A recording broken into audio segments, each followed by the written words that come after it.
Old Mother, the lonely cottage.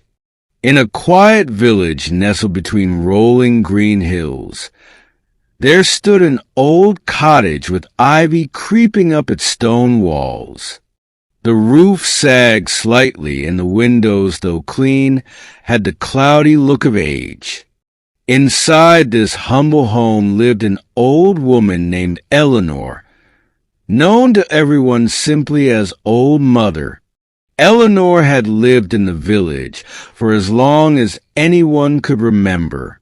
The elders of the town, with their own gray hair and wrinkled hands, spoke of her being there when they were children.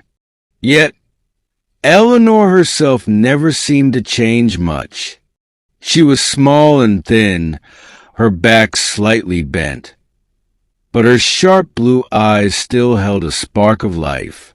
Her face, though lined with age, had a gentleness that made the village children love her, despite the eerie stories some whispered about her past. Old Mother lived alone. She had no family that anyone knew of, no children to visit, no relatives to write to. Her days were spent tending to her small garden, where rows of herbs and vegetables flourished. She had a knack for healing, and whenever someone in the village fell ill, they would find their way to her door. But there was something peculiar about her. She never left the village, never traveled beyond the forest that surrounded it. She rarely spoke of her past, and when she did, it was in riddles or half-finished sentences. The village rumors. Though Old Mother had helped many villagers, there were always whispers about her. Some believed she was a witch, others claimed she was immortal, and a few even said she had once been a queen who had abandoned her throne. But no one dared ask her directly. Despite these rumors, most of the villagers respected her. They brought her fresh bread from the bakery and milk from the cows in the fields.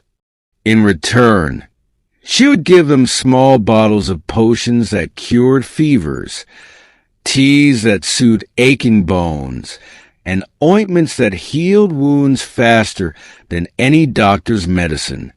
One person, however, was not fond of Old Mother, Mayor Gilbert, a stout man with a round belly and a thick mustache.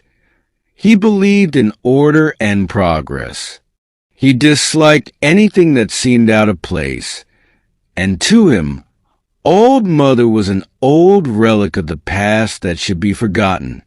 She fills the villagers' heads with nonsense, he would say to his wife. All this talk of healing with plants and magic. We should have a proper doctor in town. His wife, a gentle woman named Marigold, would only smile and shake her head. Eleanor has done more good for this village than any doctor ever could, dear. Still, the mayor continued to grumble. The sick child. One autumn evening, a desperate knock sounded at Old Mother's door. She opened it to find a frantic woman holding a small, limp child in her arms. The boy's face was pale, his lips almost blue.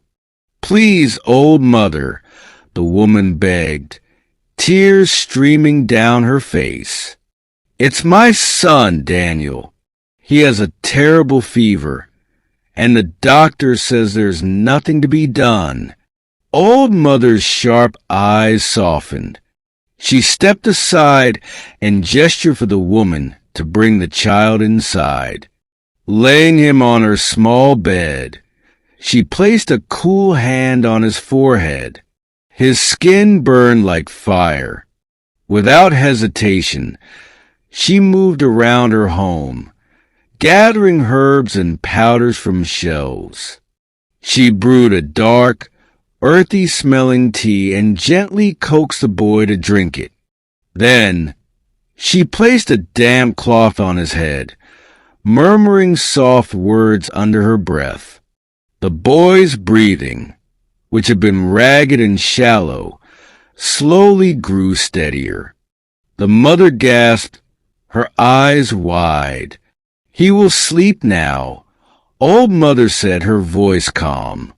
"By morning, his fever will break." The woman fell to her knees in gratitude. "How can I ever repay you?" Old Mother simply smiled. "Love him well. That is all the payment I need." The mayor's accusation. The next morning, Daniel awoke with bright eyes and rosy cheeks, his fever completely gone. The news spread through the village like wildfire. People praised Old Mother's healing abilities, calling her a miracle worker. But not everyone was pleased. Mayor Gilbert saw an opportunity. He gathered the villagers in the town square that evening and stood on a wooden crate to make himself taller. "This woman," he bellowed, pointing toward Old Mother's cottage, "claims to heal with magic. But do we know what she really does? Do we know if she speaks with dark forces?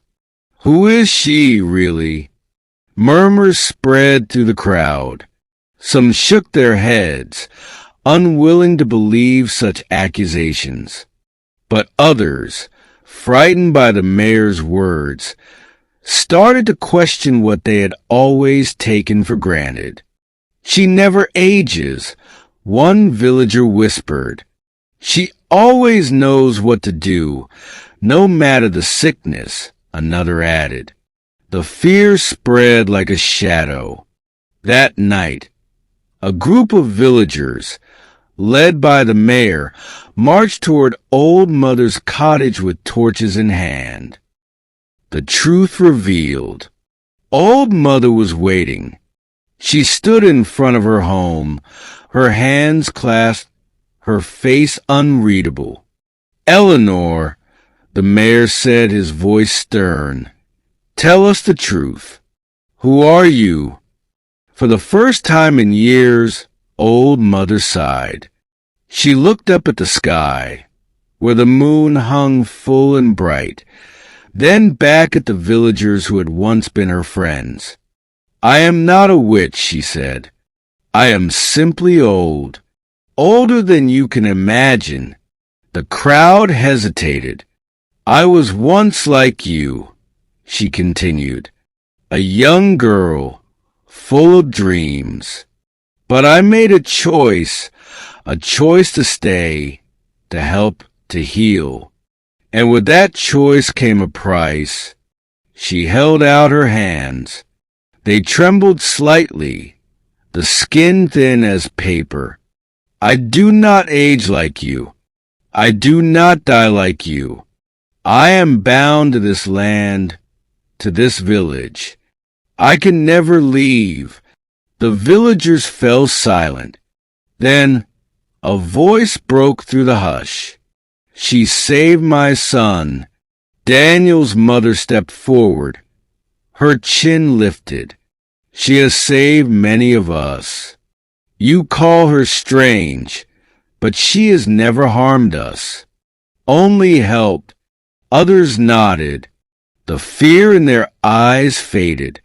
But the mayor, unwilling to lose, growled, "This is unnatural. We should."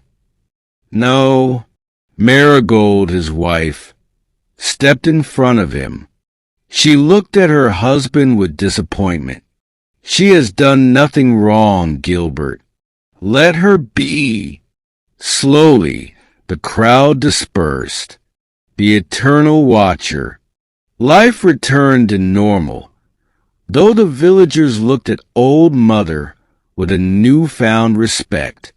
The mayor, though defeated, never spoke against her again. Years passed. Children grew up.